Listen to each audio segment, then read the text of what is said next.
Into Darkness by Winter. Alright, so I discovered this album a long time ago, and just recently I decided, you know what, let's just listen to this album right here. I've tried to listen to it a long time ago in the past. I don't really remember enjoying it, but whatever. This is an atmospheric black metal album anyway, so let's just listen to it. And that's how I approached this album, as an atmospheric black metal album. But then I discovered that this is more like death doom metal, and I was completely blown away because what? How? So yeah, let's just get into this album, Into Darkness by Winter. So as I was saying, I thought this album when I first listened to it some time ago, and now when I came back to it, I was listening to it and I just thought to myself, well, this is an atmospheric black metal album. Logically. And then I listened, and then I got to a specific song from it.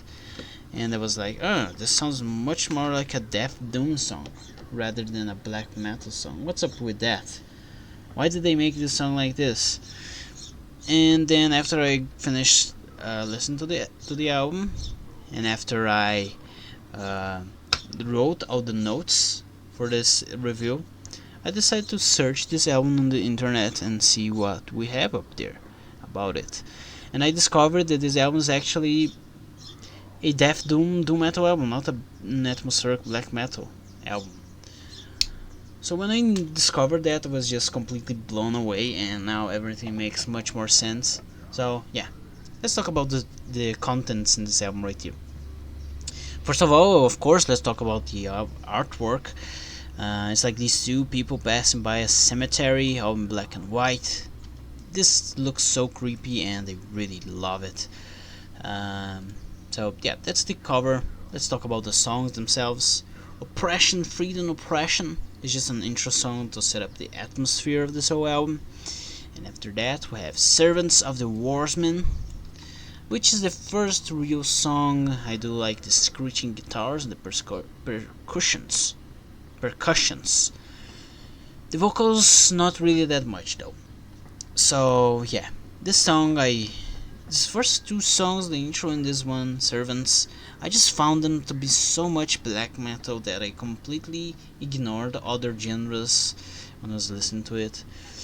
And something else is that this album came out before most of the greatest black metal albums, such as Mysteries, anything from Burzum, and most important of all, A Blaze in the Northern Sky by Darkthrone. I listened to this album, the best album for Darkthrone.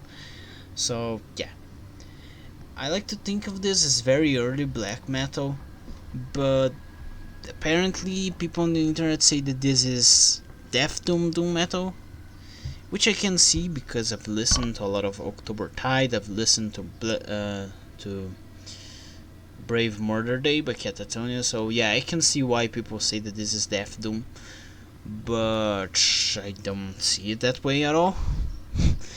For me, this is atmospheric black metal, proto-atmospheric black metal, before the genre was really established during the second wave. But whatever. Golden, the next song, is so very much a Death Doom song though, and this note I wrote down before I discovered that this band is actually a Death Doom band. And the same thing goes for the next song, Power and Might. It's just an interlude into the next song, Destiny, which is again sounds more like a Death Doom song rather than a black metal one. So even when I was just listening to this music and writing down those notes, I acknowledged that this sounded a little bit like Death Doom, but not too much, until I read about the band, and then I discovered, oh, alright, this is a Death Doom album.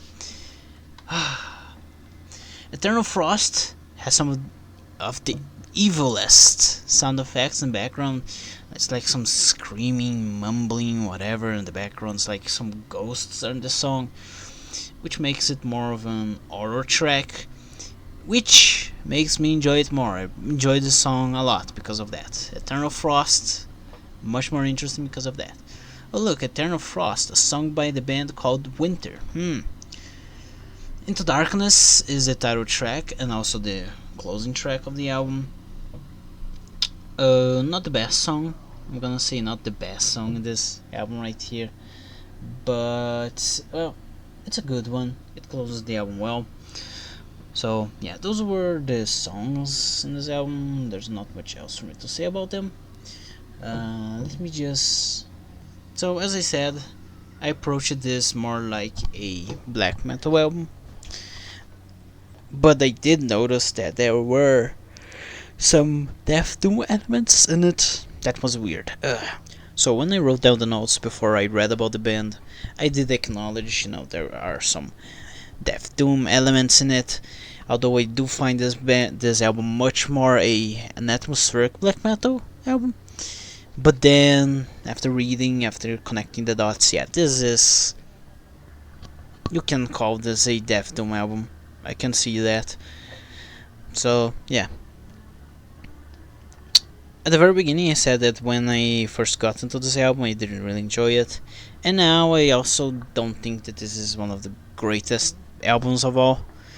There's much better work by Dark Throne, by Burzum, also by October Tide, Catatonia. There's better work than this. But if you want to listen to some underground album, I guess, listen to this one. You'll have a fun time enjoying it until you get bored of it, because honestly there's not that much in it. So hope you enjoyed this video. Subscribe.